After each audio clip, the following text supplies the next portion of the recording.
Donc, effectivement, j'étais chercheur d'établissement jusqu'à l'automne dernier, jusqu'au mois d'août dernier. Puis, depuis ce temps-là, je suis à l'Université de Sherbrooke comme professeure au département de psychoéducation. Donc, aujourd'hui, je voudrais regarder avec vous, en fait, deux projets que j'ai eus avec la fugue, que j'ai avec la fugue. Donc, mon premier, qui est la fugue 1.0, en fait, qui est une étude qui s'est déroulée de 2015 à 2018. Donc, je vais vous parler un peu brièvement du contexte de cette étude-là.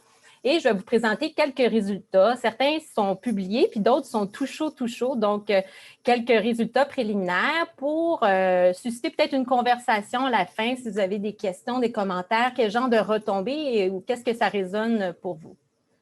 Ensuite, je vais vous parler brièvement de du deuxième projet qui va débuter d'une journée à l'autre. Il me semble que je dis ça depuis quelques mois, mais un projet sur la fugue, encore une fois, en fait, 3 études. Donc, j'aimerais vous en parler brièvement. Donc, moi, quand j'ai commencé comme chercheur d'établissement après mes études, moi, ce qui m'intéressait surtout, les questions que je me posais, c'est qu'est-ce qui pousse certains jeunes à répéter des comportements à risque malgré toutes les conséquences qui sont associées?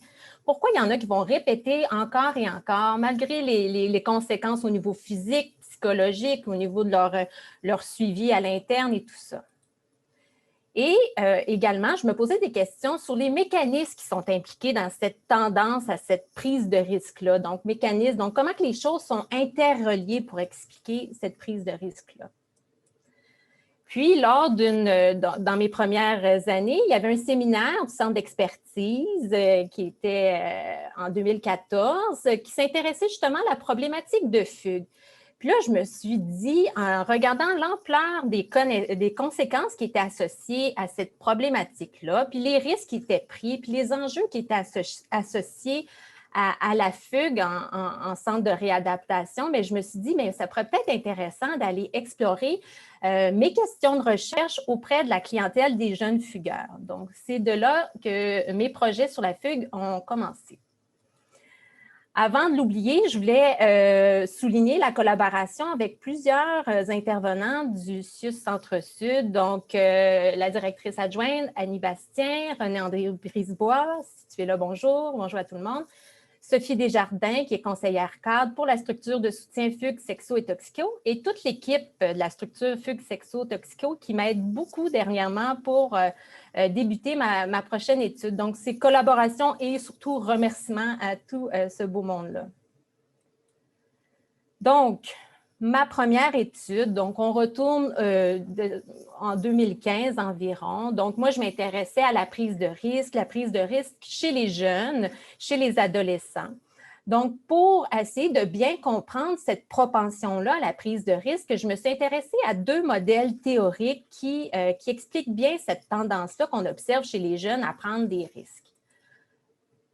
Premièrement, il y a le modèle des systèmes doubles. Donc, ce modèle-là qui a été élaboré par Steinberg, si on l'explique brièvement, en fait, c'est que l'adolescence, c'est une période de puberté où que la recherche de récompense, la recherche de sensations fortes est exacerbée, donc est omniprésente. Donc, les jeunes ont vraiment ce besoin-là qui est très fort, mais en parallèle, tout ce qui est autorégulation n'est pas autant développé. Donc, ça se développe un peu plus tard au niveau de le jeune adulte, au début de la vingtaine. Donc, il y a ce déséquilibre-là qu'on observe dans la prise de risque qui explique, dans le fond, pourquoi cette période de l'adolescence, il y a autant de prise de risque, autant de comportements à risque. Ce modèle-là, il a été utile pour comprendre plusieurs comportements problématiques, comportements à risque. Donc, tout ce qui est, par exemple, comportement sexuel à risque, tout ce qui est comportement déviant, donc vandalisme, les vols, la consommation de substances, les comportements routiers à risque. Donc, ça a été très utile pour essayer de schématiser, d'essayer de comprendre cette propension-là à la prise de risque. Ce qui est intéressant avec ce modèle-là, c'est que ça nous permet de prendre des caractéristiques qui sont centrales pour comprendre la prise de risque qui est plutôt normative. Donc, le développement normatif à l'adolescence, on va observer ce déséquilibre-là chez tout le monde. Donc, les adolescents en général, comparativement, par exemple, aux enfants ou aux adultes, mais également auprès de ces jeunes-là, on va voir quand même un certain continuum. Donc, il y en a qui vont avoir un plus grand déséquilibre dans leur prise de risque, puis d'autres qui vont avoir un moins grand déséquilibre. Et également, bien, on a à se questionner, bien, donc, ça, c'est plus normatif, comme je disais, mais quand même, les jeunes qui sont suivis en protection de la jeunesse, ils ont certains besoins, certaines particularités qui les distinguent également en tant qu'adolescents. Donc, comment on peut comprendre cette prise de risque-là, donc normative, mais avec les particularités des jeunes qui sont suivis? Il y a également, pour compléter ce modèle-là, la prise de risque post-traumatique.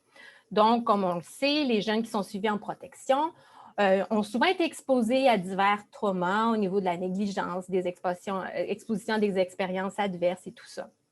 Donc, il y a certains auteurs qui disent, bon, mais cette prise de risque-là qu'on observe chez les jeunes qui ont eu des traumatismes en enfance, ça s'explique par le besoin que ces jeunes-là ont de reprendre contrôle sur leur vie, de reprendre une posture qui est plus active face à ce qu'ils ont vécu et de fuir ces émotions négatives-là qui sont intolérables pour eux. Donc, ça vient un peu rééquilibrer ce trauma-là, cette adversité-là qu'ils ont vécu à l'enfance. Donc, partant de ça, en ayant ces deux modèles théoriques-là, autant du modèle de système double et de prise de risque post-traumatique, ça serait intéressant de voir si ça peut nous aider à comprendre ce qui distingue les jeunes fugueurs des jeunes qui sont non fugueurs, donc qui n'ont jamais fugué le centre de réadaptation. Donc, de les comparer en matière d'expérience d'adversité et de leurs caractéristiques qui sont associées à la prise de risque. Donc, vous allez voir, il y a des superbes animations comme ça. Là. Vous allez voir tous mes collègues là, qui vont avoir peut-être une petite nausée à la fin de la présentation, mais ce projet-là est fait en collaboration avec Catherine Laurier, Denis Lafortune et Sébastien Monette. Donc, la première mouture du projet. Et il y a eu les organismes subventionnaires, donc il y a eu la Fondation Richelieu, le CRSH et l'IUJD également. Et je salue les coordonnatrices Laurence et Ariane. J'ai vu que Ariane, tu étais là, donc salut à toi. Que savons-nous sur ces jeunes fugueurs? Donc, on est commencé de la base. Donc, qu'est-ce qu'on sait dans la littérature sur les jeunes fugueurs? Il y a plusieurs caractéristiques qui sont associées, qui sont observées chez nos jeunes fugueurs, donc plusieurs facteurs de risque au niveau plus individuel, au niveau social, au niveau familial et au niveau plutôt scolaire. En fait, il y a plusieurs caractéristiques qui les distinguent. Au niveau, ils ont plus de délinquance, ils ont un historique d'abus sexuels plus grand, ils ont plus de troubles de comportement, ils ont une plus grande influence de leur père, une plus grande fréquentation de pères délinquants. Des difficultés scolaires et tout ça. Donc, ils ont vraiment une hétérogénéité de leurs caractéristiques. Donc, c'est intéressant, mais comment qu'on peut faire un peu de ménage dans cette panoplie de caractéristiques-là pour faire un sens dans tout ça? Donc, comment on peut combiner l'ensemble de ces caractéristiques-là?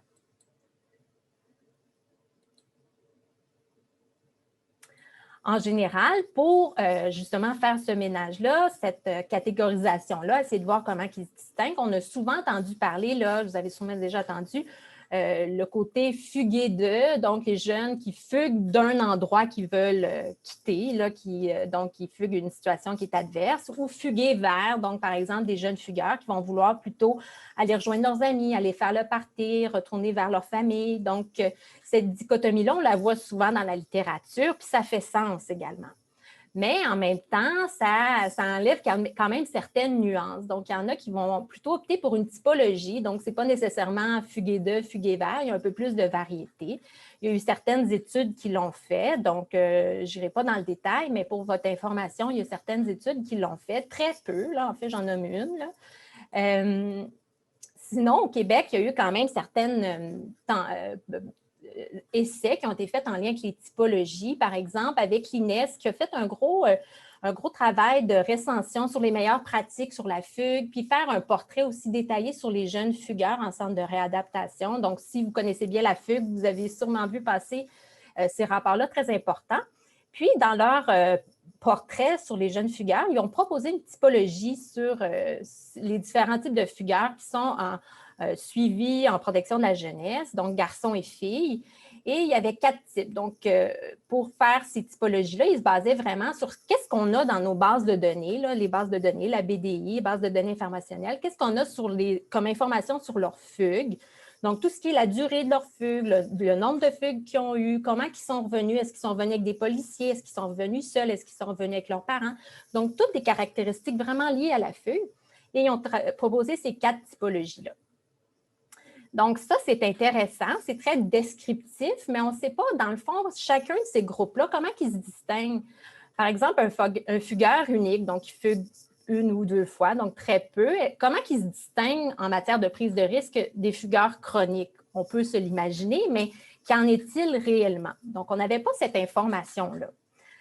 En parallèle, au niveau clinique, il y a des cliniciens au Centre Jeunesse de Montréal, anciennement, qui avaient fait une typologie clinique qui est aussi qui a été utilisée avec Laval, donc qui regardait justement c'est quoi les différents types de fugueurs. Puis, il y avait regardé plus les côtés prise de risque, justement. Donc, il y avait différentes catégories, ce qui était très proche des connaissances qu'on avait au niveau de la littérature sur, par exemple, les dangers qui peuvent être pris par les jeunes et tout ça.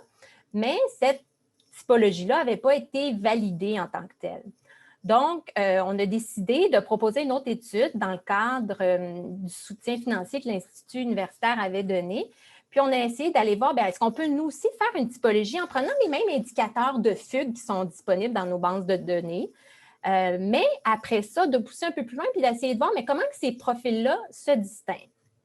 Donc, on a ces différentes questions-là qui ont été explorées jusqu'en ce moment pour notre étude. Je vais vous parler brièvement de méthodologie. Je n'irai pas dans les détails. Là. Si vous avez des questions, on pourra en parler à la fin, mais grosso modo, dans le fond, pour l'étude, on a rencontré des adolescents qui étaient suivis en centre de réadaptation en vertu de la loi sur la protection de la jeunesse, autant à Montréal qu'à Laval. En tout, on a rencontré 125 jeunes fugueurs et 75 non-fugueurs. Donc, quand on a commencé l'étude, c'était un petit projet. Donc, on avait seulement commencé avec les garçons. Puis, les autres études qui se sont jointes, on a continué seulement avec les garçons. Donc, pour la fugue 1.0, nous avons seulement un échantillon de jeunes fugueurs de sexe masculin. Donc, on va essayer de rétablir ça dans la deuxième étude, la fugue 2.0, que je vais vous parler plus tard. Donc, pour ce projet-là, 125 fugueurs, 75 jeunes non-fugueurs. En gros, on a demandé aux participants de venir nous rencontrer pendant une séance de 3 heures. On leur faisait passer une panoplie de questionnaires auto-administrés, des entrevues, des tests neuropsychologiques, des tests à l'ordinateur. Donc, il y avait une variété d'informations qui étaient mesurées. Puis, pour les remercier, on leur remettait un chèque cadeau à la fin de 25 $. Au niveau des instruments, je les mets simplement, si ça vous intéresse, je n'irai pas en détail, mais on avait plusieurs outils. On a pris des données qui venaient autant des bases de données informationnelles. Donc, on remercie Marie-Noëlle Royer pour ça et ses collègues. Et nous avons vraiment des questionnaires plus classiques au niveau sociodémographique. Et on avait différents outils pour mesurer la recherche de sensations fortes, l'influence des pairs, l'impulsivité, donc tout ce que je vous ai dit plus tôt, qui pouvait expliquer la prise de risque, une mesure de prise de risque en tant que telle, de comportement à risque, donc qu'est-ce qui mène, donc quand on prend des risques, on a souvent des comportements à risque qui en résultent, donc on a mesuré différents comportements de la sorte. Et santé mentale, et pour terminer, tout ce qui est plus expérience traumatique, donc tout ce qui est abus physique, émotionnel, sexuel, négligence émotionnelle et physique. Donc là, je veux vous présenter certains résultats préliminaires, dans le fond, pour voir, en lien avec nos modèles sur la prise de risque, qui mentionnent, dans le fond, qu'il y a un déséquilibre qui peut être observé entre la recherche de sensations, puis la question d'autorégulation. Donc, il y a un déséquilibre. Mais il n'y a pas juste ça, il y a aussi l'expérience traumatique qui peut avoir une influence là-dessus. Donc, dans le fond, est-ce que le déséquilibre de la prise de risque permet de distinguer les jeunes fugueurs et les jeunes fugueurs, et ce, même si l'expérience traumatique antérieure est considérée? Donc, pour aller explorer cette question-là, donc on peut aller voir, est-ce que le déséquilibre de la prise de risque, c'est vraiment ça qui est important pour comprendre ce qui distingue nos fugueurs de nos non-fugueurs, ou c'est pas plutôt l'expérience traumatique qu'ils ont vécue qui explique justement cette propension-là? Donc, on a une première question qui explore, dans le fond, un peu les deux modèles théoriques que j'ai présentés. Puis, brièvement, ce que j'ai goût de vous montrer, donc, on a fait une régression logistique afin de, dans le fond, différencier, de modéliser l'appartenance au groupe, soit des fugueurs ou des non-fugueurs. Et ce qu'on observe ici, oui, donc, dans le dernier modèle, ce qu'on observe, dans le fond, c'est que le fait d'être un jeune non-fugueur, c'est associé avec un plus faible déséquilibre de la prise de risque et moins de temps en placement. Donc, on a contrôlé quand même le temps en placement parce qu'effectivement, c'est une variable qui peut venir expliquer pourquoi un jeune va fuguer plus qu'un autre. Donc, il faut contrôler ce genre d'informations-là qui peut avoir une influence et qui en a une, en fait. Mais même si on le contrôle, bien, dans le fond, le déséquilibre de la prise de risque, donc le fait d'avoir une plus forte recherche de sensations comparativement à l'autorégulation qu'on a, va avoir une influence pour expliquer l'appartenance à notre groupe. Et ce, au-delà de l'expérience traumatique vécue. Donc, l'expérience traumatique vécue n'avait pas d'importance, en fait, dans le modèle quand tu utilisais toutes ces variables-là pour expliquer ce qui distinguait les fugueurs des non-fugueurs. Donc, c'était ma première question. Donc, dans le fond, est-ce que mon modèle et mes deux modèles sont pertinents pour essayer de distinguer mes deux groupes? En effet, mais pour distinguer les deux, bien, la prise de risque semble être peut-être un peu plus importante, même si c'est modeste, pour expliquer cette distinction-là. Ensuite de ça, si vous suivez l'histoire, donc, OK, c'est intéressant, ce déséquilibre-là qu'on observe permet de distinguer nos groupes. Mais est-ce que ça permet de comprendre ceux qui prennent le plus de risques parmi nos fugueurs, donc nos fugueurs chroniques? Donc, si on pousse plus loin la question, on peut se demander, donc chez nos jeunes fugueurs dans l'échantillon, est-ce que la fréquence du nombre de fugues, donc plus tu fugues, plus tu as une grande fréquence, donc plus c'est à risque si on veut. Donc, est-ce que la fréquence du nombre de fugues est associée à un plus grand déséquilibre de la prise de risque? Et ce, même si les comportements à risque sont considérés. OK, donc on sait que c'est la prise de risque, le déséquilibre qui pourra peut-être expliquer, mais est-ce que c'est juste ça ou ça peut être tous les autres comportements à risque que les jeunes fugueurs vont faire, tout ce qui est par exemple consommation d'alcool, leur consommation de drogue, leur délinquance, leur agressivité? Donc, on a fait une analyse pour essayer d'explorer si le déséquilibre de la prise de risque, excusez-moi, pouvait s'expliquer par la fréquence de la fugue puis les comportements à risque. Donc, Donc, si on observe les résultats brièvement, bien, effectivement, plus tu fugues, plus tu vas avoir un grand déséquilibre associé à la prise de risque. Toutefois, quand on ajoute les autres variables de comportement à risque, on se rend compte que la fréquence de la fugue sera plus significative. Donc, la force de la consommation de drogue et des comportements agressifs va prendre toute la variance pour expliquer ce déséquilibre-là de la prise de risque. Donc, ce grand déséquilibre qu'on observe chez nos fugueurs, c'est peut-être un comportement plus de délinquance en général que de fugue en soi-même. Donc, ce qui est quand même intéressant et qui va nécessiter un peu plus de recherche pour aller explorer comment on peut expliquer ces distinctions-là qu'on observe. Donc, si on continue, donc comme je vous l'ai dit, donc il y avait les deux modèles qui nous intéressaient, mais également, bien, on s'intéressait à aller voir, bon, bien, il y a différents types de fugueurs, il y a différents profils. Donc, on a fait une autre étude qui visait à définir une typologie des jeunes fugueurs qui était basée sur les caractéristiques de leur épisode de fugue, un peu ce que l'INES avait proposé, et de comparer ensuite ces profils-là en matière de prise de risque. Donc, tout ce qui est recherche de sensations fortes, d'influence des pairs, de leur impulsivité, de prise de risque, de comportement à risque, de troubles de santé mentale, d'expériences traumatiques. Donc, on a pris toutes ces variables-là pour voir comment ils se distinguent nos différents groupes. Et donc, on peut voir ici que c'est ça, il y a une étude qui a été publiée. Si vous êtes intéressé à avoir un peu plus d'informations avec mes collègues, Sophie Hébert, que vous avez vu un peu plus tôt, Catherine Laurier, Sébastien Monette, Sonia Elie et Denis Lafortune. Donc, je ne vais pas aller dans le détail, mais on a fait une typologie avec des profils latents et on a découvert qu'il y avait dans le fond 3 profils qui s'observaient chez nos jeunes fugueurs de sexe masculin, nos 112 jeunes fugueurs qui avaient donné l'autorisation pour qu'on ait accès à leur base de données.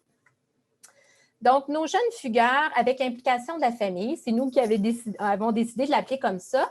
En fait, c'était notre plus petit groupe. Il y avait à peu près 11 fugueurs sur nos 112 qui, eux, leur fugue, dans le fond, ce qui les distinguait, c'est qu'ils revenaient souvent de fugues avec leurs parents. Il y avait quelques fugues, à peu près 3 fugues à leur actif, puis ils ne fuguaient pas très longtemps. Donc, vraiment, c'était les fugueurs avec l'implication de la famille. Donc, quand on les distinguait en matière de prise de risque, ce qui les distinguait, c'est en fait que ces jeunes-là, en fait, prenaient plus de recherche de sensations fortes. Donc, c'est ce qui les distinguait des autres profils que je vais vous présenter. Donc, on a à se questionner pourquoi que ce groupe-là, c'est plutôt ça qui les distingue. Je vous rappelle que dans le fond, on se rappelle qu'à l'adolescence, c'est ce déséquilibre-là, recherche de sensations fortes qui est élevé, autorégulation. Donc, on a peut-être à se demander, est-ce que ce groupe-là de jeunes, c'est peut-être plus des adolescents qui ont un besoin normatif de prendre une recherche de sensations fortes. Ça ne veut pas dire qu'on ne s'inquiète pas de leur comportement à risque, mais peut-être que ça s'explique par justement ce besoin-là plutôt normatif. Puis, on a à se demander, peut-être que notre intervention devrait peut-être considérer ces particularités-là des différents groupes de fugueurs. Par exemple, ce groupe-là de fugueurs, est-ce qu'on ne pourrait pas se dire, peut-être qu'un modèle plus de réduction des méfaits pourrait peut-être être utile avec ce groupe-là? Est-ce qu'on pourrait penser à réviser leur plan de sortie? Donc, ils fuguent pas souvent, pas longtemps, mais peut-être que s'il y avait la chance d'aller combler ce besoin-là, de voir leurs amis, d'aller sortir, de faire des activités avec leurs amis, peut-être que ça pourrait être une solution pour ce groupe-là en particulier. Mais ça, il faudrait l'explorer dans d'autres études, mais ça nous amène quand même ce genre de questionnement-là. Comment qu'on peut améliorer notre aiguillage, dans le fond, de notre intervention selon les besoins de chaque groupe? Le deuxième groupe, le deuxième profil, en fait, qu'on observait, c'est les fugueurs indépendants. Donc, ça, c'était quand même la majorité de notre échantillon. C'est des fugueurs qui retournent de fugue seuls. Donc, ils vont revenir pas avec leurs parents, mais surtout seuls. Ça ne veut pas dire qu'ils ne viennent pas des fois avec leurs parents, mais c'est ce qui les distingue. Ils ont beaucoup de fugues à leur actif. Là. Ils ont en moyenne 8-9 fugues donc, dans leur historique en placement. Et ils fuguent en général une semaine. Donc, ça ne les distingue pas nécessairement, mais c'est quand même un groupe qui a une certaine propension élevée à la fugue, si on veut. Et comment les a distingués? En fait, ce qui les distinguait surtout, c'était que ces jeunes-là avaient plus de diagnostics de troubles de santé mentale, il y avait plus d'anxiété et plus de dépression que les autres sous-groupes. Donc là, on peut se demander, peut-être que ces jeunes-là, les motifs qui sont sous-jacents à ces fugues-là, c'est différent dans ce cas-là. On ne peut pas comparer les fugueurs qui reviennent avec leurs parents, qui ont besoin de sensations fortes, à ceux-là. Donc, dans ce cas-là, on peut se demander, est-ce que la fugue n'est pas plutôt un mécanisme de coping, d'adaptation à leurs besoins? Puis comment on peut s'assurer de bien combler ces besoins-là? Donc, on s'assure, premièrement, est-ce que ces jeunes-là ils ont un bon soutien en santé mentale? Est-ce qu'ils ont une médication? Est-ce qu'ils en ont besoin? S'ils en ont une, est-ce qu'ils apprennent pendant qu'ils sont en fugue? Peut-être pas. Donc, il y aurait toutes ces questions-là qui pourraient se poser. On pourrait toutes se poser ces questions-là en lien avec l'intervention auprès de ce groupe-là. Puis, on peut se demander aussi, peut-être que ça pourrait être utile de vraiment s'assurer que ce groupe-là soit vraiment investi en matière de gestion du stress et tout ça. Donc, il y a ces questions-là qui pourraient être explorées auprès de ce sous-groupe-là. Et finalement, donc, on a eu nos fugueurs avec implication familiale, nos fugueurs indépendants et les fugueurs avec implication de la police, donc qui regroupent nos 34 fugueurs. Ces jeunes-là, ce qui les distingue, c'est qu'ils reviennent avec la police majoritairement. Donc, 75% de leurs fugues, ils reviennent avec la police. Donc, puis leur fugue la plus longue est de 18 jours. Donc, ils partent longtemps et ils fuguent souvent. En moyenne, 6,38 fugues dans leur dossier, mais quand ils fuguent très longtemps. Donc, qu'est-ce qui les distinguait en matière de prise de risque?